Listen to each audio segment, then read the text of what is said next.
kulan wanaagsan daawadayaal ku soo dhawaada barnaamij gaar ah oo aan diiradda ku saari doono xafladii xiritaanka iskuulka Qura ee xaafadda Donholm ee magaalada Nairobi. الآباء والأمهات والزملاء الطلبة، السلام عليكم ورحمة الله وبركاته.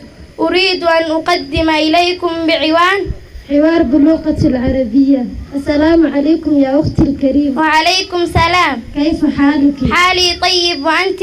وأنا كذلك أريد أن أسألك سؤالا. اطرح مما لديك. ما اسمك لو سمحت؟ اسمي هواء. ماذا عندك اليوم؟ عندي حفلة في المدرسة القرى. كم قسمة القرى؟ قسم كثير. وما هي؟ 1. مركز تحفيظ القرآن الكريم. 2. مدرسة الحكومية. 3. قسم قطع القرآن الكريم. أين تعيش؟ أعيش في هذه القرية طنهم. شكرا لك. وأنت أولى بالشكر.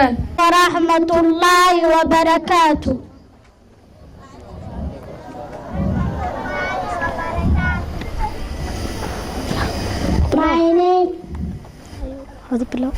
My name is Baja Abdulwali. My name is Muna Mohammed. You want to present about mother.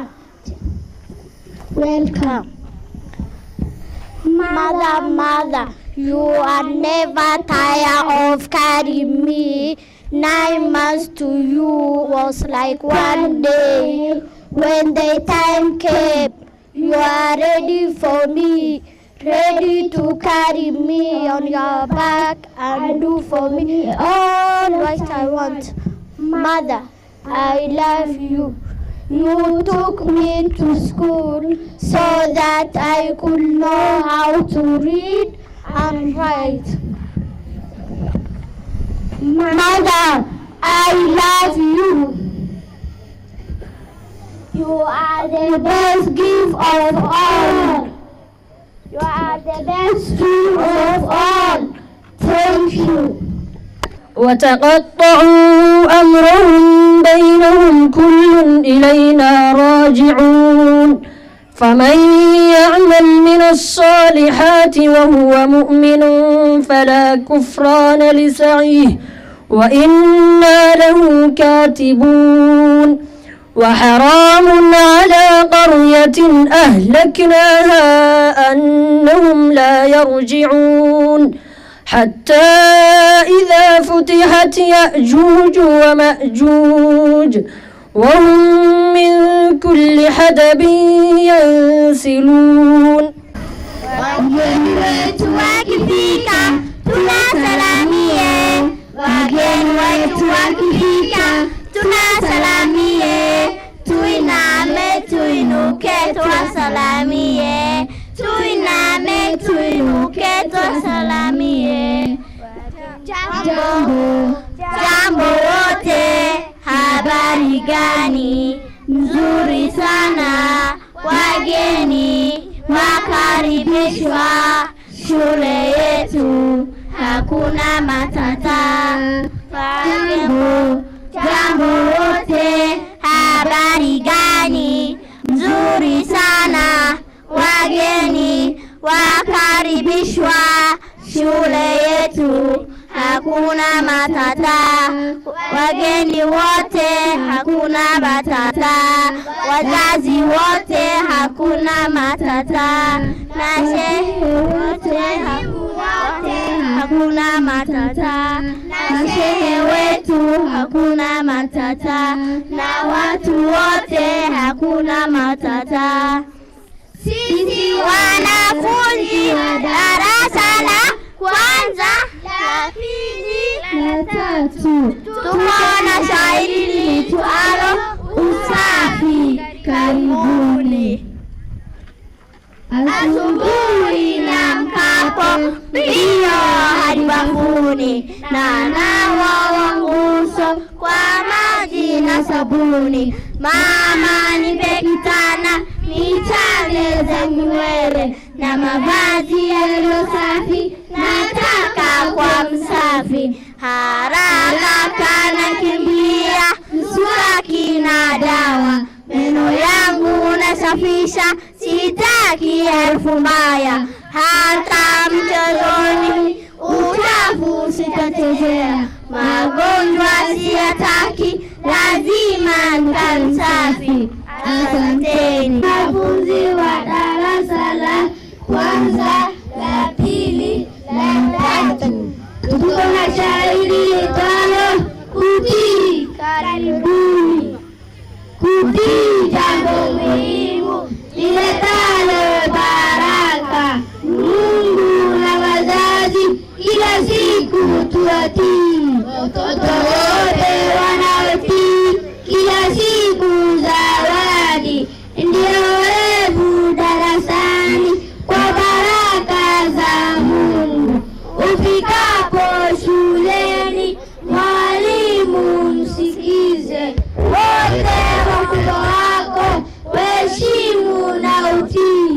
Asanteni. iskuulka Qura waxa uu ka mid yahay iskuulada ku yaala magaalada Nairobi oo ay Soomaalidu leeyihiin waxa uu kaalimo hore ugu jira dhanka waxbarashada iskuulada ka jira wadankan Kenya. dhawaan waxaa xaafadda Donholm lagu qabtay xafladda xiritaanka sanad dugsiyeedka Qura ay ka soo qayb galeen mas'uuliyiin culimo u diin waalidiin maamulka iskuulka macallimiinta iyo ardayda wax ka bartay iskuulka waxaana xafladda hadallo ka jeediyay qaar ka mid ah dadkii ka soo qayb galay iyagoo amaanay waxbarashada uu bixiyo iskuulka Qura ee ku yaala xaafadda Islii iyo Donholm. gabar 2-3 qofkii mas'uul laga yeelo oo la siiyo oo tarbiyadooda hagaajiye oo idbiyo edabtooda hagaajiye wuxuu leeyahay Muhammad sallallahu alayhi wa sallam kunna lahu sitran min an-nar yawm al-qiyamah naarta waxay ugu noqonayaan sitri ama xijaab asaga naarta dhexdooda galo oo ilaahay naarta sababtooda ugu ilaaliyo ayaa looga yeelayaa aakhirna waxa laga helayaa adii inta la joogana ayaga iyo adiga say ku anfici lahaayeen naftooda iyo naftaada waalidka iyo bulshadooda iyo gurigooda iyo carruurtooda iyo mustaqbalkooda in laga dadaalo waa sida la doonayo wiilashana loo diyaariyo aabanimo iyo mas'uuliyadda ku aadan berito qaban doonto in dadka bixi kara ay noqdaan taas ay ku imaadaysaa waalidkii inay dadaalaan. waxaan u mahadcelinayaa macallimiinta iyo ardayda khaasatan iyo awlaada xafladan quruxda badan soo qaban qaabisay annagana aan runtii aan nagala soo qayb galay inta kadib waxaan rabaa wax yar inaan ka dhaho cilmiga faa'iidada uu leeyahay aakhiriya adduunba ayadoo waqtigu aad u yar yahay inaan 2 kelimo aan ku soo gaabiyo insha Allah ta'ala biidnillaahi kariim kow cilmigu waxa weeyaan waa aasaaska shay kasta oo muhiim ah khaasatan aakhiriya adduunba shayga lagu gaarayo horumar iyo wanaag lagu gaarayo waa cilmiga barashadiisa weeyaan lidaalika qofku haddii uu rabo adduunyada inuu wanaag gaaro ama aakhira uu helo janno ma shaqaysan karo aakhiradii oo ma shaqaysan karo adduunkiina oo ma shaqaysan karo biduuni cilm lidaalika qofku waxaa loo baahan yahay inuu cilmiga uu ku dadaalo oo uu juhdi ku bixiyo waad aragteen haddii aynu dhahno xagga cibaadadii ama daacadii rabbi qof aan cilmi lahayn ma sixi karo salaadii cibaadadii rabbi ma sixi karo sida salaadii iyo soonkii iyo xajkii inta waxay u baahan yihiin barasho iyo cilmi bay u baahan yihiin haddii aan dhahno xagga adduunyadii aynu dhahnana waxay u baahan tahay cilmi iyo aqoon sababtoo ah haddii aynu dhahno waxbaynu sancaynaynaa oo samaynaynaa sida hadda baabuur oo kale ama wax la mid oo kale waxyaalaha hadda ay warshaduhu soo saaraan ah qofka aan cilmiga lahayn haddii la dhaho samee waxba ma samayn karo lidaalika cilmigu waxa weeyaan waa aasaasu kulli shay walba aasaaskiisa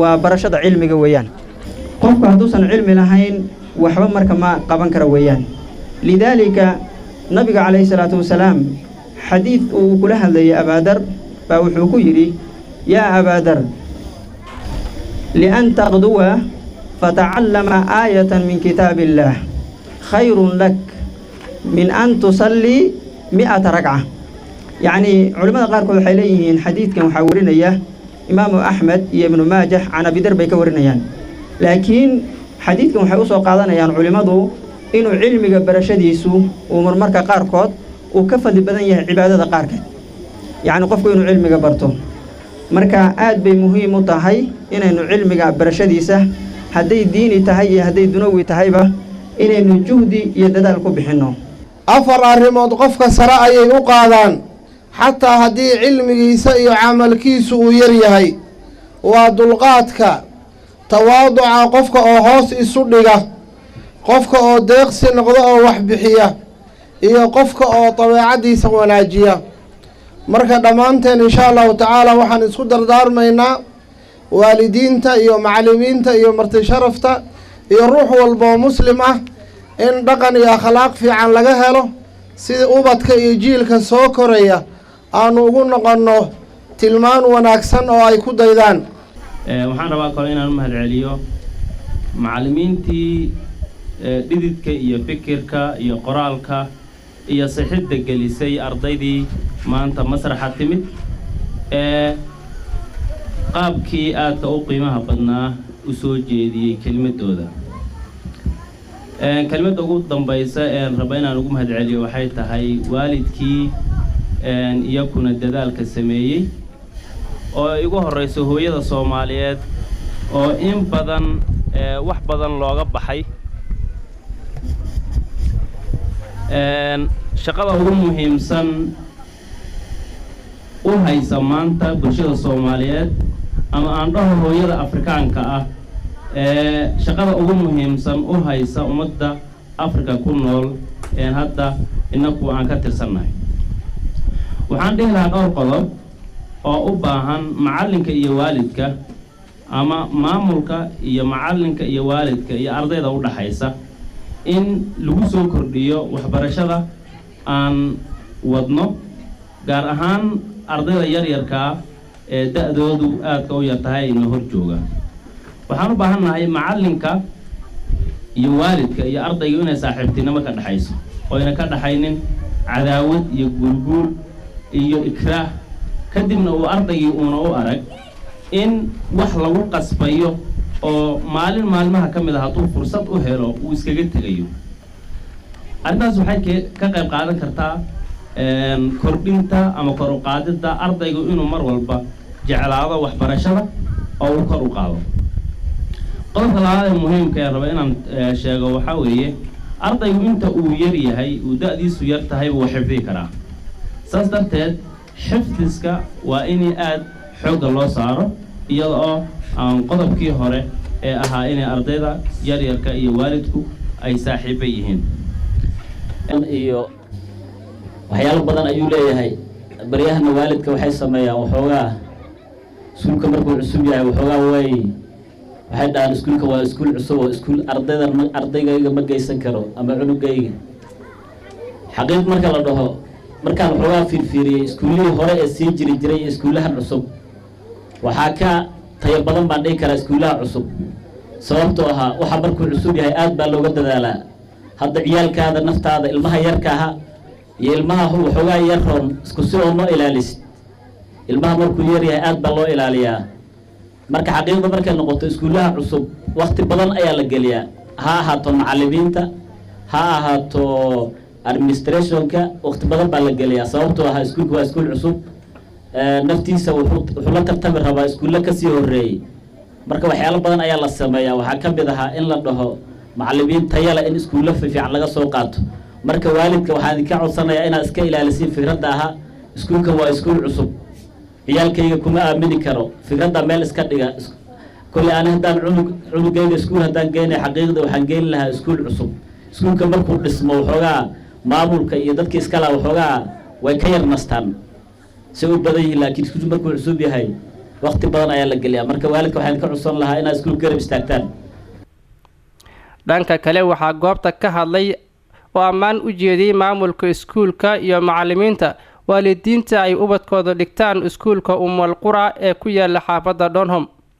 dhammaan waxaan halkan ka salaamayaa ugu horreyn waalidiinta sharafta badan ka soo qayb galay ardaydeennii qiimaha badneed oo maanta loo xiray iskuulaha maadi iyo diiniba. waxaan kaloo halkan ka salaamayaa macallimiinta sharafta badan sida qiimaha badan ilmaha waxbarashadooda kor nooga qaaday. maasha allah aan leeyahay jasaka allahu khayran. islaamka ayaa idinku salaamay dhammaan dadweynaha halkan ka soo qayb galay gaar ahaan mas-uuliyiinta Ummul Qura iyo maaragtay waalidiinta. kulley hadal badan ma soo jeedinay hadal horey baa loo dhameeyey. kulley insha allahu dadaal wanaagsan baa idin leeyahay. ilaahay ayaa mahad iskale isagoo isugu keenay meeshaan. aniga hadal badan ma jeedinaayo hadal oo dhan waa la dhameeyey. waxaan leeyahay iskuulka waa iskuul wanaagsan sidaa anigu u arko. macallimiin badan oo wanaagsan ayaa ku jiro. dadaalka hala sii badiyo ayaan dhihi lahaa. waxaa hadiido kala duwan la siiyey ardaydii kaalimaha hore ka galay imtixaankii la qaaday waxaana lagu ammaanay dadaalka ay sameeyeen iyagoo gacan ka heliyey maamulkii macallimiinta iskuulka Ummul Qura. محمد حد باين صاحب كيسان محمد حد هواي مركز ما شاء الله حتى بدأ يصير ما قدرت تمام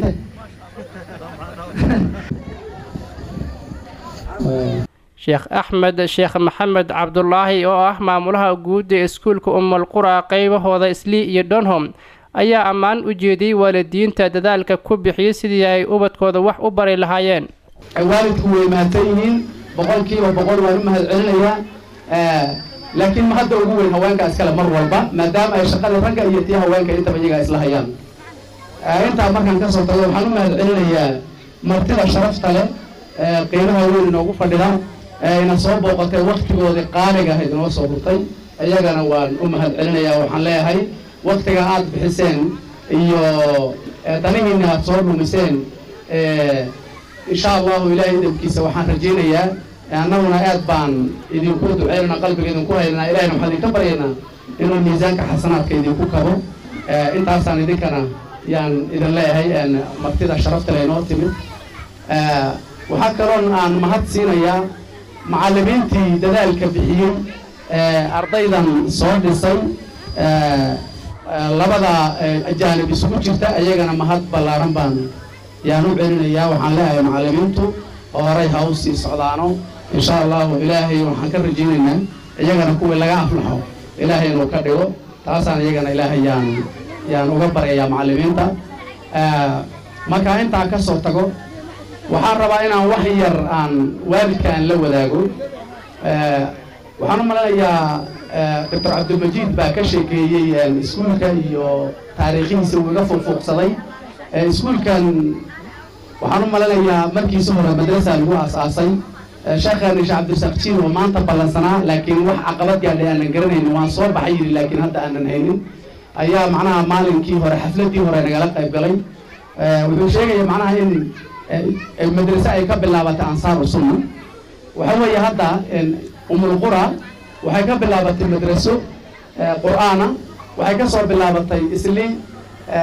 waxayna ahayd waqtigaas 2008kii waxaan u maleynayaa marxalado fara badan iyo meelo badan bay ka soo guurtay meelo badan way u soo guurtay laakiin maanta ilaahay baa mahad iska leh makhluuqa intan ay kulmisay ay isu keentay ilaahay xaqiisa ka suurta gashay annaga dadaal aan leenahay iyo xoog aan leenahay kuma aanan keenin laakiin ilaahay xaqiisa ayay ka ahaatay sida hadda ay sheegeen culimadii ugu horreysay sida Dr. Cabdulmajiid iyo Dr. Cabdiweli oo maamulka iyo mas'uuliyiinta ka mid ah Ummul Qura waa sida uu sheegeen waxaa jirta qismi taxfiida waxaa jira qismi madrasatu Ummul Qura litahfiid al-Qur'an wa tarbiyatu al-islamiyya oo maca ma garanaysaa leh jaanibkii kale maadiga ahana ku qaata halkooda waxaa jirta qayb iskuul kaliya oo iskuulka khaas u ah oo ah Ummul Qura Education Center ama Ummul Qura Integrated Academy waa iskuulku waa iskuul register waa iskuul ilaahay nagu guuleeyay in oo aan wasaaradda tacliim wasaaradda waxbarashada inaan macnaha aan ka soo diiwaan gelino oo aan ka registrationno oo laysinka aan uga soo jarno ilaahay uu noo fududeeyay kaliya waxna looga baahan yahay maanta waa dadaalkii waxaan rabaa in yar oo taariikh inaan idin siiyo aniga waxaan u maleynayaa 1986 baan waxaan bilaabay macallinimo 1986 dadku markay daadayda arkaan muuqaalkayga iyo waqtiyadan hawl galay isma laha ilaa 1986 iyo ilaa hadda intaa macallin baan ahaa waxaan u maleynayaa marba markii ka horreysay xagga macallinimada waan uga jajabnaa waxaan u maleynayaa bini aadamku qof walba markuu wax bilaabayo marka ugu horreysa bilowga uu yahay carcarkiisii buu qabaa dadaalkiisuna uu laba jibaaran yahay sida hadda khiyaartii ugu horreysay u sheegeen iskuullada bilowga dadkeena Soomaalida way yar gacan bidixeeyaan ama iskuullada Soomaalida way gacan bidixeeyaan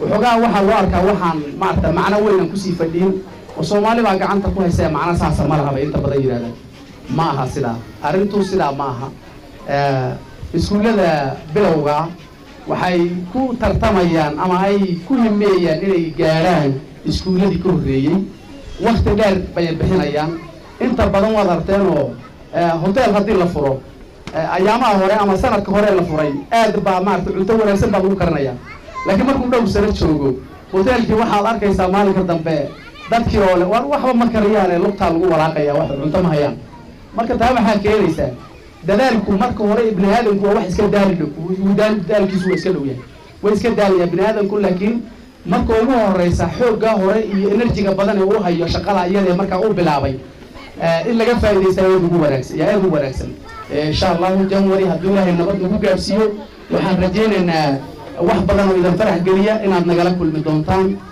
iskuulkanna uu noqon doono iskuullada tartamada imtixaanaadka ardayda ugu horeeya inuu noqon doono ama iskuulka ugu magaca wanaagsan inuu noqon doono waayo waxaa naga go-an inaan enerji badan ku bixino naf iyo maalbana aan u horo iskuulkan inuu noqdo iskuullada ugu horeeya waddanka aan joogno hadda ee Kenya ama Nairobi doonayaa inaan wax yar aan ka taabto iskuulka Ummul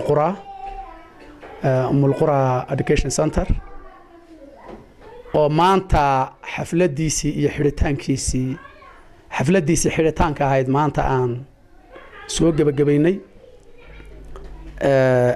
hadiyaad badan iyo shahaadooyin badanna aan ku qaybinay abaalmarin fara badan marti aad u tiro badanna ay nagala soo qayb gashay iyo waalidiin aad u tiro badan waxaan ilaahay uga mahadcelinayaa allaha maartay noo suurtageliya baan u mahadcelinayaa marka koobaad martida iyo bahda saxaafadda ee nagala soo qayb gashanayadana waan u mahadcelinayaa 2017 bishii 9aad baan iskuulka yaan furnay waqtigoo gabagaba ah baan furnay sanadkii 2017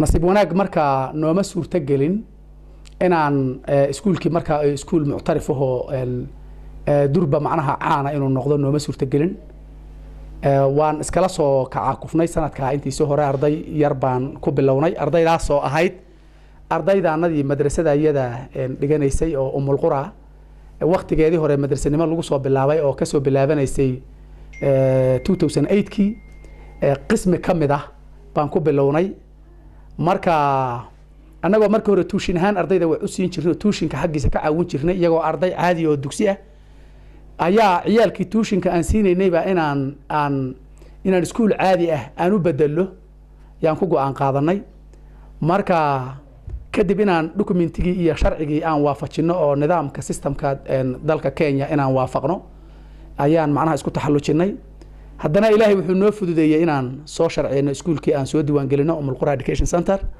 ilaahay wuu nagu guuleeyay sanadkaa hore marka arday yar baan ku soo xidhnay oo tiradooda ay u yar tahay 2017kii baan isla bilownay 2018kii baan isla bilownay iyo waa cusub iyo arday cusub ilaahay subxaanahu wa tacaala wuu nagu guuleeyo ardaydii 4 meelood ama markaan yidhaahdo macnaha 5 meelood bay kor u kacday boqolkiiba haddii la yidhaahdo macnaha boqolkiiba 70 oo kale ardaydii kor u kac baa ku yimid boqolkiiba 70 haddayse weliba ka siyaadsaneen boqolkiiba 70 bay sare u kacday ardaydii hore sanadkii hore 2017 aan ku xidhnay aan macallimiintii markaan tayeynay inay tayadiisii kor u kacdo macallin tayale oo aqoon leh markii la keenay inay aqoontiisii sare u kacdo bayna dhaxal siisay alxamdulillaah rabbil caalamiin oo waalidkii ay aad u soo mahad sheegtaan waalidkii ay si aad u soo mahad sheegtaan marka isla markaa haddana dadaal kale oo waxaan ku darnay macallimiintii aqoonta lahaa ee tayada lahaa ee TS numberka qabay shahaadada haystay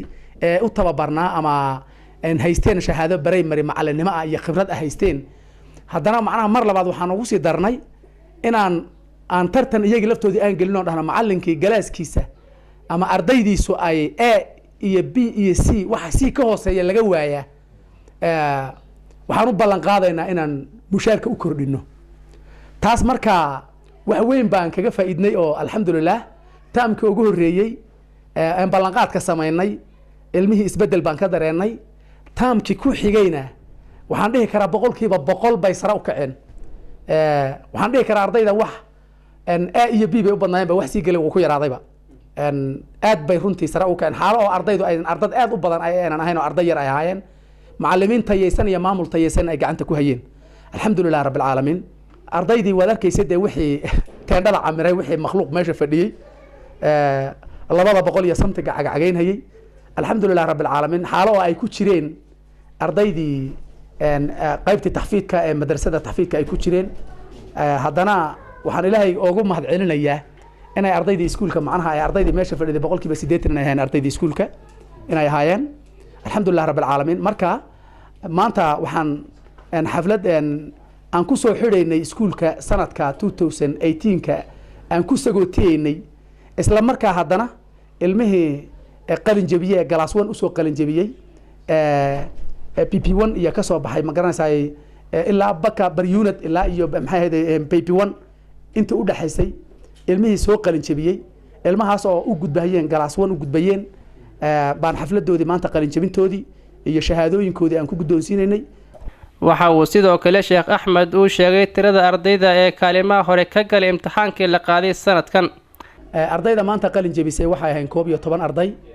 12 arday bay ahaayeen oo maanta shahaadooyinkoodii goobtii fagaaraha ahayd lagu guddoonsiiyey ka soo qalin jabiyey sida aan ku sheegayaba baby 1 ilaa iyo per unit usoo gudbeenna maxay galaas 1 ardaydaas marka 12 bay maanta iyo cadadkoodu ahaayeen maanta shahaadooyinka la guddoonsiiyey qalin jabiyey ugu dambeyntii Sheekh Maxamed Cabdullaahi ayaa ka warbixiyay waqtiga rasmiga ah ee dib loo furi doono iskuulka Qura qaybta Donholm waqtiga haddaad i weydiisay aan kugu daro iskuulka la furayo insha Allah waxaa iskuulka dib loo furayaa taariikhdu marka ay tahay 2019 bisha January ay tahay taariikh 3 marka ay tahay maalinta koowaad waa happy new year oo macnaha maalintii sanadka cusub dabaaldeg baa jira sanadka cusub loo dabaaldegayo maalinta ku xigtana waxaan qiyaasayaa inay axad noqon doonto qiyaasta oo maalin holiday ay iska noqon doonto